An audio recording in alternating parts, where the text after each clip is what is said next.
hospital room was silent, except for the relentless, amplified thumping that wasn't coming from the speakers. Doctors called it an acoustic phantom, a heartbeat that persisted in the air long after the organ had stopped. But when they moved the body to the morgue, the sound followed.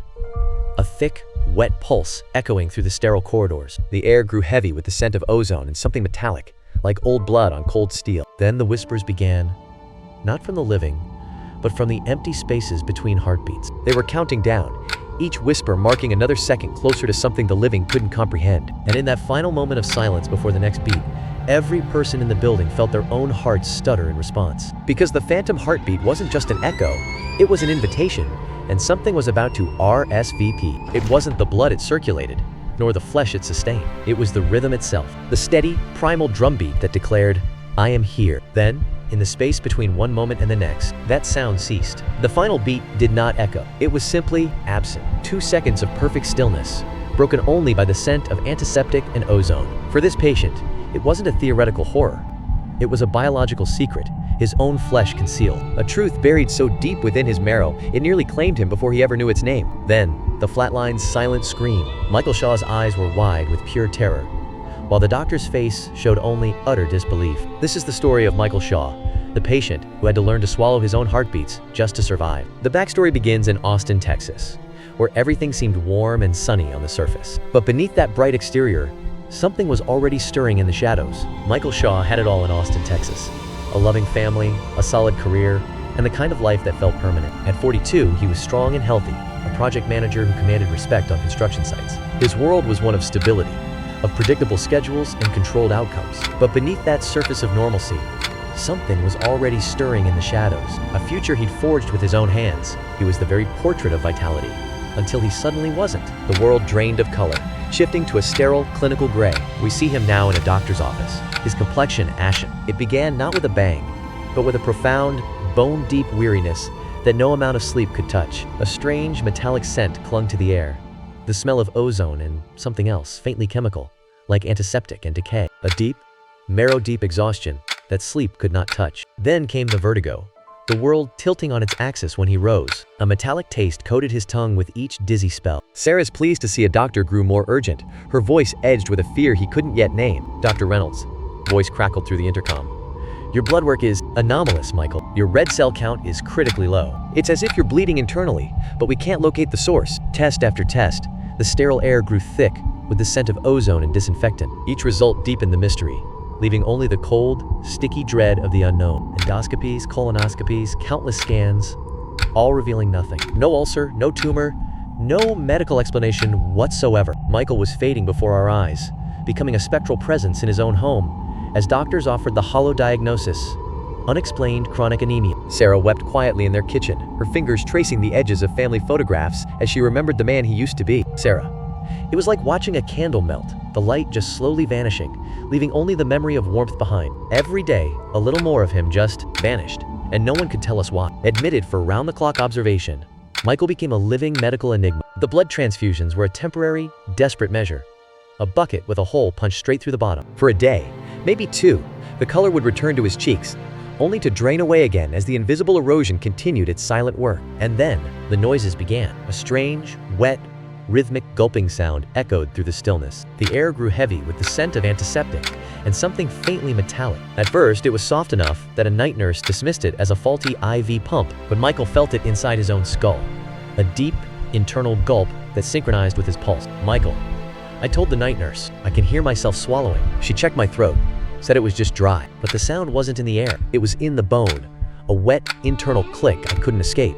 Glup, glup, glup, with every heartbeat. Dr. Elise Carter, a sharp young resident, reviews Michael's charts alone in the silent ward. The scent of antiseptic and stale coffee hangs in the chilled air as she frowns at the inexplicable data. Her breath hitched when the monitor's rhythm synchronized with a dripping faucet from the adjacent room. Elise Carter's mind worked differently. Where others saw a dead end, she perceived a pattern. The severe anemia, the negative GI workups. The air in her study grew thick with ozone from old electronics and the faint, metallic scent of dried blood on medical reports. Dampness seeped through the walls, making the papers feel clammy to her touch. A distant, rhythmic scratching echoed through the ventilation system, like fingernails on metal. Her breath hitched as she connected the dots others had missed. A primal dread took hold as the pattern revealed itself. Not in the patients' bodies, But in what was missing from them, only she could hear the strange, whispering sounds. Her mind clawed back to an obscure medical school case study. The memory surfaced. Something almost impossible to believe. A cold, metallic scent filled the air as the implications settled. Carter stood before the senior consultant, Dr. Reynolds, the sterile air tasting of ozone and disinfectant. His voice dropped to a near whisper, the words carrying a terrible weight. What if the bleeding is in his GI tract, but it's not constant? What if it's only happening under specific, extreme physiological conditions? Reynolds' voice was low, strained with frustration. Elise, we've scanned him completely. There's no visible lesion. Dr. Carter's reply came slowly, her words deliberate, not a static one. The medical bay air grew heavy with the scent of ozone and antiseptic. What about a fistula?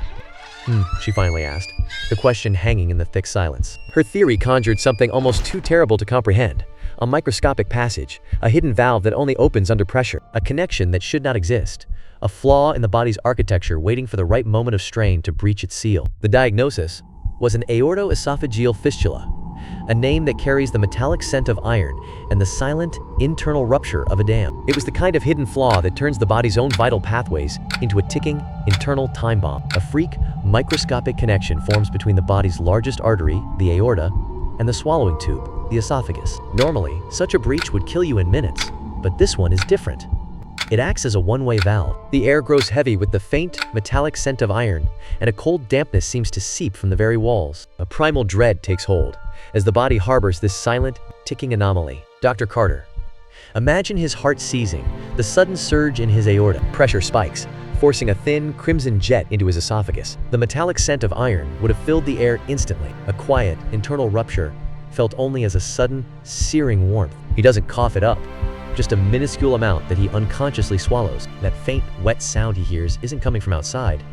It's the sound of his own circulatory system being consumed. Bite by bite, heartbeat by heartbeat, he's literally swallowing himself from the inside out. The metallic taste of iron fills his mouth as the cold realization settles in his gut. Michael lay motionless, tears tracing his temples, every fiber of his being attuned to the internal horror. The diagnosis was a living hell.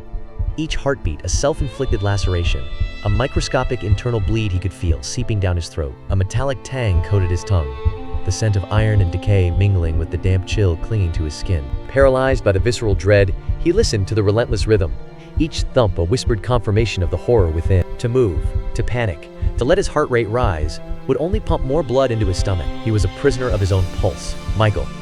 They told me to stay calm. How do you stay calm when you can feel yourself dying with every thump in your chest? I mastered swallowing without gagging, breathing so shallow my ribs barely moved. I was consuming myself alive. The air tasted of copper and decay, a sticky chill clinging to my skin. Then the heartbeat monitor erupted into frantic, blaring alarms. A primal dread seized me, freezing the air in my lungs. Michael's eyes widened in raw terror as a wave of searing pain ripped through him during the scan. The fragile fistula had torn wider, and this was no longer a trickle. The monitor's alarm shrieked, a metallic scream that filled the sterile air. A coppery scent of blood mingled with the sharp smell of ozone from the machines. His blood pressure plummeted, a sudden drop that left him lightheaded. Chaos erupted, a sudden rush of running feet on cold linoleum. The metallic scent of ozone and antiseptic filled the air, thick and unnatural. A low, electrical hum vibrated through the floor, followed by a single, sharp intake of breath. Carter's frantic shout pierced the chaos. "We're losing him!" The world swirled around Michael's fading vision, draining to a lifeless gray. His mind, confronted with the ultimate paradox that his own heart was killing him, surrendered to something primal. Instead of fighting the failing rhythm, Michael focused on its final, fading beats. He embraced the horrible, wet swallow. He directed it. Michael. It was the only part of the process I could control. The rest was a violation of physics, a surrender to a force that made the very air feel sticky and dense. But the swallow, that final, awful act, was his. So I did. I timed it. With every thump, I pulled. Not a gag, a deliberate, smooth swallow. Like taking medicine. Heartbeat, swallow. Heartbeat, swallow. The surgical suite fell still as his vitals unexpectedly steadied, a fragile calm settling over the frantic preparations. Dr. Carter leaned in, his whisper cutting through the sterile air, and motioned toward the patient's throat. The metallic scent of antiseptic mixed with a faint, unsettling odor of ozone, as if the air itself had grown charged. A deep, primal dread took hold in the room. Every breath held as they stared at what shouldn't be there. He's coordinating, he's swallowing in rhythm, consciously keeping his own airway clear, buying us precious seconds. Months later, Michael sits on his porch back in Austin, the Texas sun casting long shadows. He looks healthier, but older now. The experience etched not just in his body but behind his eyes. A profound weariness has settled into him. A quiet, permanent guest from those frantic, swallowed seconds. The emergency surgery repaired the fistula, and Michael Shaw survived. But he didn't come all the way back. The man who built his life with his hands now lives in a fragile, uneasy truce with his own body. He places the stethoscope to his chest for just a moment, then pulls it away with a sharp intake of breath. Every heartbeat he hears through that instrument now carries the metallic scent of hospital corridors and the phantom ache of what was lost. He can't stand the rhythmic beep of a heart monitor. The thrum in his own ears still triggers an involuntary, phantom gulp. He refuses to play with the other children. He says he doesn't want to hear his own heart grow loud. A metallic taste, like old pennies, coats his tongue with each remembered pulse. The faint, ambient sound of a single heartbeat. So we're left with a haunting question. Michael Shaw's body developed a flaw that forced him to consume himself to stay alive. In those final moments before surgery, by consciously swallowing his own heartbeats, he performed the most bizarre act of self-preservation imaginable. Michael, they say I saved myself, but sometimes I wonder what part of me I had to consume to accomplish it. The air tasted of rust and something sour, like forgotten fruit. My own pulse was a frantic drum in my ears, a trapped thing. Then, the beat held and vanished into the dark.